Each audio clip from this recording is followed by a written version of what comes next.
Hey everyone, and welcome to today's Explainer. Okay, so today we're going to be completely breaking down the science of how to make information truly stick, especially when you're under pressure. You know, if you've ever felt like you studied super hard, but then your mind just went totally blank when it actually mattered, yeah, you are definitely in the right place. Because here's the thing, learning isn't just about passing some random pop quiz in school. It's about survival. Think about high-stakes experts for a second, right? Like a surgeon absolutely cannot pause to just Google the next step mid-operation. Or a pilot, they can't just kind of remember what to do when an engine literally fails.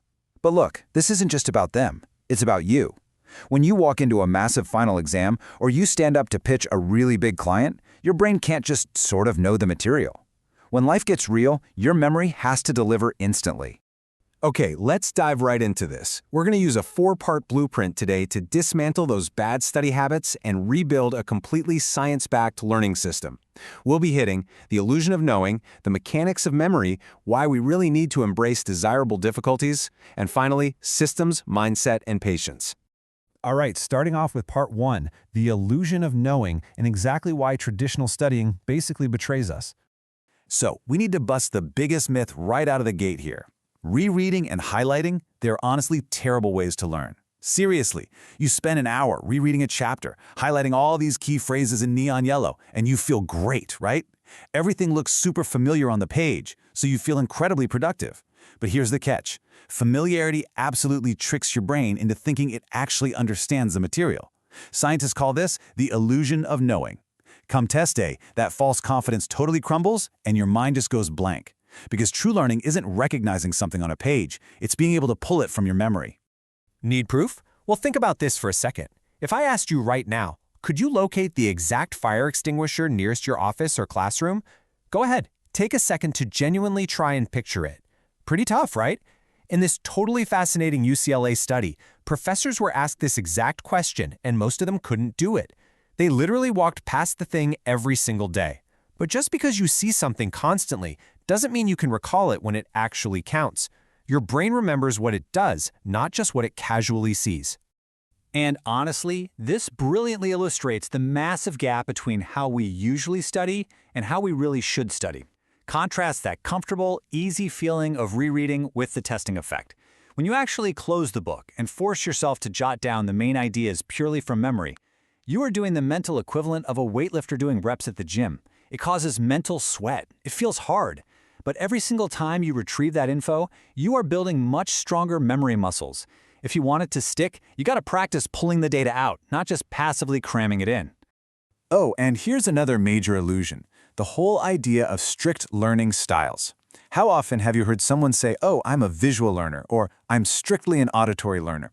Well, research shows that locking yourself into just one style is it's like only ever training your right arm at the gym. Makes no sense, right? We shouldn't be matching our study habits to our personal preferences. We absolutely need to match the learning format to the content's demands. Like if you want to learn geography, you obviously need to see a map. That's visual. But if you want to understand the rhythm of a poem, you need to hear it out loud. That's auditory. You have to use your whole toolkit. Which brings us to part 2, the mechanics of memory. Let's look at how the brain actually holds on to data. Okay, the first really powerful mechanical tool here is spacing. Basically, do not cram. Think of it like planting seeds in a garden. If you just dump a massive bucket of water on the soil all at once, what happens? It just floods. But if you water it just a little bit every day, those plants grow really strong roots. Well, your brain works the exact same way. By studying in short, frequent sessions and then actually giving yourself a day or two to forget a little bit, you're doing yourself a massive favor. Because when you revisit that material, your brain has to work a bit harder to pull it back up. And guess what? That effort is exactly what reinforces the memory. The next tool is interleaving, or basically mixing things up for mastery. Think about it. If you wanted to get really good at basketball, you wouldn't just stand there and practice dribbling for 4 hours straight. No way. You'd mix in shooting and passing, right? Well, the same totally goes for learning. Instead of doing 20 math problems of the exact same type, jump around, do a little math, read a bit, then go back to a completely different kind of math problem. Shuffling topics forces your brain to act like a detective sorting through different cases. It has to figure out not just how to solve the problem, but which strategy to even use in the first place.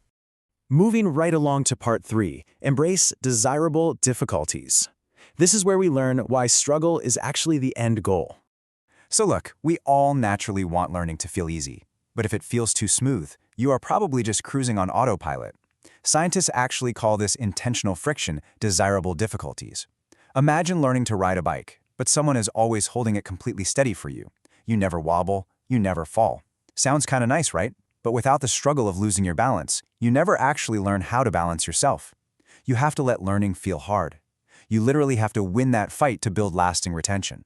One of the absolute best ways to introduce this kind of difficulty is to make mistakes on purpose. Let's do a quick test. What is the capital city of the US? Before you even think about the real answer, your brain might scramble and guess New York or maybe California. And even if you get it totally wrong at first, when you finally get the confirmation that it's Washington, D.C., you are going to remember it far better than if I had just handed you the fact on a silver platter. Why? Because that failed attempt creates a mental hook. It's kind of like getting lost in a new city. The struggle of being lost basically guarantees you will never ever forget the route once you finally find it.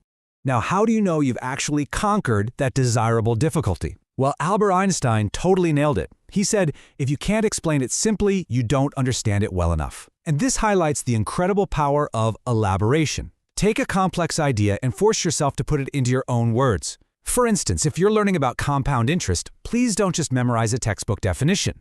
Imagine planting a tree that grows fruit, which drops seeds that grow new trees until you literally have a self-planting forest. Teaching a concept, even if you're just talking out loud to an imaginary 9-year-old, instantly reveals what you genuinely understand and, more importantly, what you don't. Let's step back and look at the whole picture for our final act, Part 4, Systems, Mindset, and Patience, the Psychology of a Master Learner. First up, you've got to transition from just memorizing isolated facts to seeing the actual big picture.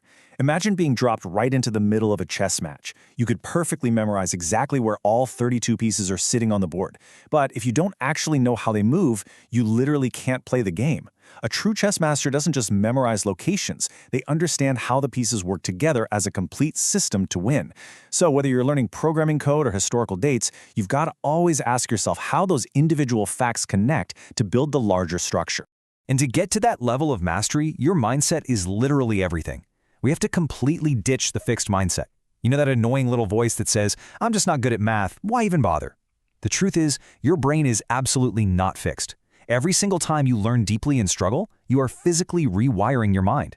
Adopting a growth mindset really means adding just one simple word to your vocabulary, yet.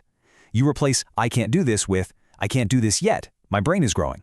Suddenly every failure just becomes a brand new opportunity to stretch. So, the really crucial point here is this. Stop relying on motivation. Look, motivation feels amazing when it's there, but it is entirely unreliable because it's completely based on your mood. Systems, on the other hand, they work no matter how you're feeling.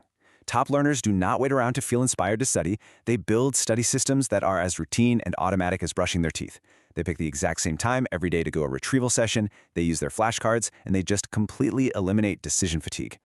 When you actually look at the lifestyle traits of a master learner, 3 big things stand out. First, they constantly reflect on their performance.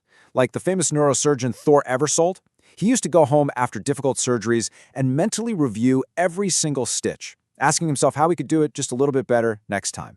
Second, they practice extreme patience. Remember that famous marshmallow study from the 1970s? The kids who could actually resist eating the marshmallow right away for a bigger reward later grew up to be far more successful. Mastery takes thousands of hours, guys. You have to be patient. And third, they let go of the fear of failure.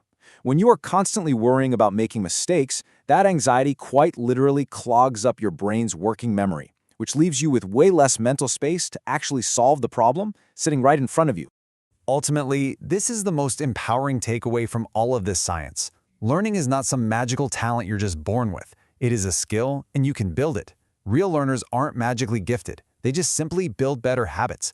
By actively embracing retrieval, spacing, interleaving, and those desirable difficulties we talked about, you can literally rewire your mind to perform brilliantly under pressure. So I want to leave you with this question to really chew on. Which of your old, comfortable study habits are you going to break today? And which desirable difficulty will you replace it with? Stop aiming to just learn faster, aim to learn better. Start building that system today. Thanks so much for hanging out with me on this explainer, and I will see you next time.